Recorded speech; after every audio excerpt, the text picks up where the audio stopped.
to Dr. Mask and her colleagues who will be watching this. My name is BreeTreadway. I live in Edgewood, about an hour east of Dallas. Just a small town here, and I teach in Canton. It's about 20 minutes from here. Canton, Texas, if you've heard of the big First Monday Trades Day over there. That's where it's at. I've been married to Todd for over 13 years, and we have 4 children. Oldest is a daughter and 3 younger boys. They're going into first, second, 8th, and sophomore. So yes, we are wild. We're a little crazy, and that's how we like it. We function well like that. I've been teaching for 5 years. I've been at Canton all 5 years, actually 6 if you include my student teaching. Through my student teaching, I saw the need for positive special education teachers and the great potential of the special education students. And just with a little effort, what you could do to help them. So I was excited to take that on and have enjoyed it.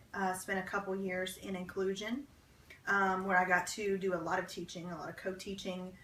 We did our PDOS together, and I was able to really jump into the curriculum, and I felt like I really got a gen ed experience as well during those years, and I enjoyed that. And then I took on the new challenge of self-contained, which I ended up enjoying just as much, just a very different type of challenge. Content mastery as well. For a good part of 1 year, I was mostly with one child who is nonverbal autism, pretty severe. And I didn't have him at the beginning of the year, but he was having such meltdowns. And we kind of arranged my schedule that I could be with him most of the day. And there's a lot of times I was at a loss on what to do for him, so I really learned to research things myself, but mostly reach out to the specialists around me that we had on staff, like my speech therapist, and we had a autism specialist on staff then. So I really learned and researched ABA therapy, Pro Loquo to Go, teaching the kiddos to communicate who are nonverbal. And so I got to see him go to somebody who never left the classroom to walking to the lunchroom and getting his own food and sitting near his peers to eat. He was grooming himself. He would go through a process of brushing his own hair and his teeth and restrooming and doing kind of like a 1, 2, 3 type activities in the classroom, not just on an iPad all day. So I found that very challenging and rewarding, and enjoyed trying to understand that, really wanting to know, why I was needing to do these different types of things and what worked with different types of children. And then you learn that they're all so different. You have to try many different things sometimes. And I just learned how, no matter how severe they are, just how you bond with them. And I call them my babies, even though half of them are taller than me. My certificates are Generalist EC through 6 and Special Education K through 12. Some of my qualities and my competencies for being able to do this program are that I'm very self-motivated. I want to know the why. Which there's a lot of whys and backgrounds you can learn in special education. It can be kind of confusing at first. So I'm self-motivated to figure all that out and to reach out. Nobody's really there to explain all that to you, but there's plenty of people you can reach out to, or different blogs you can follow, and all different types of things like that. So staying very organized, I feel like I have to do that in my home life as well, and I've done that successfully as a special education teacher, and I can as a diagnostician and in my studies, and I did as well getting my bachelor's degree. I worked during that time as well. I think I have good people skills. I definitely like to cut up and have a little fun, but my personality is just to get to the point. I don't think in a rude way with the parents, I think, but to be efficient with your time and your conversations during the meeting. So I think that will help. I'm very interested in the field. I've always wanted to help, and I find those things very rewarding. Some of my organizational skills, for examples, because I feel like a efficient and successful special education teacher, I've had to be organized. Even as a Diag, you don't have anybody, and a special education teacher, you don't have anybody right there, hey, are you getting this done? Now, eventually they may find out, wow, you're kind of sloppy with your work.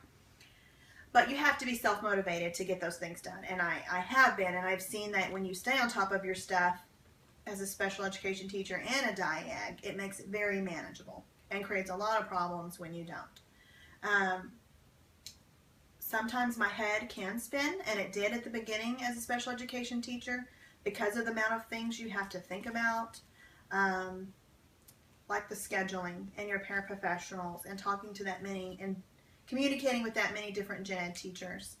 Not to mention writing good IEPs and implementing them, writing progress reports, doing campus testing,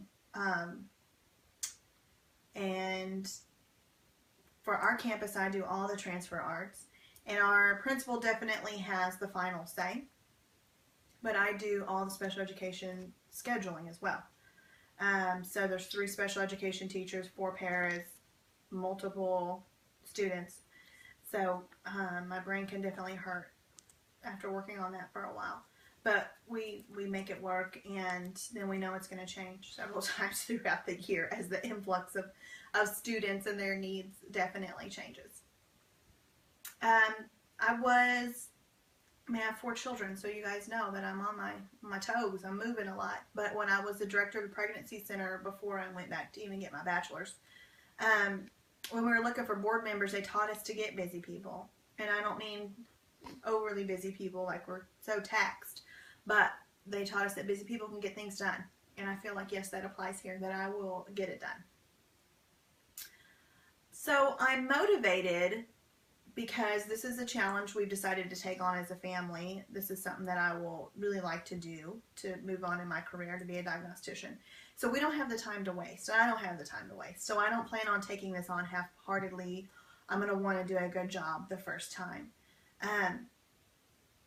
I think that I have the ability to learn new things quickly and apply them.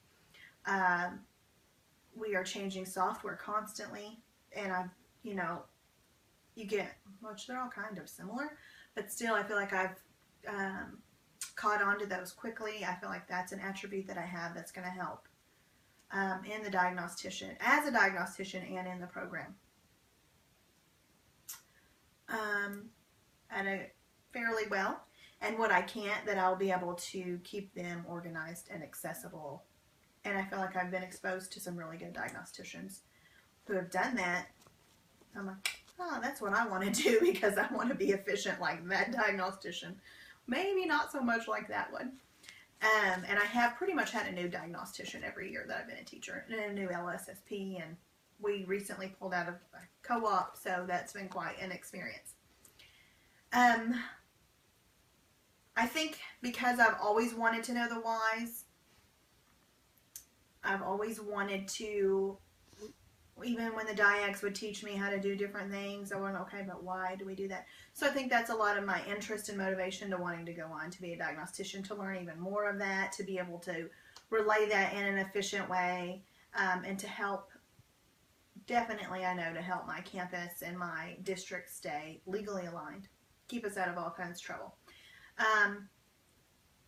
And I think I won't be afraid to stick up for the best interest of the child, which can be tricky, especially in a smaller town where you know everybody, and all the people above you who may not want something done a certain way. I think that I have a great support system. Todd and I both have a large family. I probably would have went back to school sooner, but we have all 3 of our boys are adopted out of foster care. Jordan's 13, and he was adopted when he was 8, so 5 years ago. Last summer we got our 2 younger boys, Andrew and Justice, and we've had about a year, and we've done a lot of adjusting. I feel like we're in a good place. Todd and I both. He's definitely 100% on board, that he's a very hands-on husband and father, so I'll have that support there as I go through this program.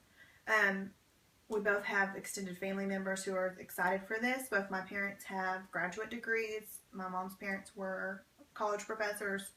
Not that they ever preached to me you had to go to college. I think just actions speak louder than words. Now they have been excited when I said I was going to go on to get my graduate degree.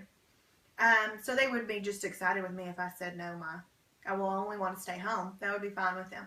But they're definitely here to support me through these challenges that any that I face, getting my degree and being a diagnostician.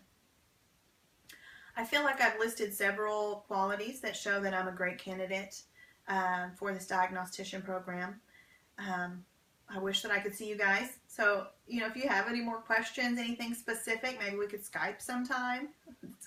I also wish I had kept the mini bloopers from trying to get my 14-year-old daughter to record this video, but I didn't think ahead, and I deleted those.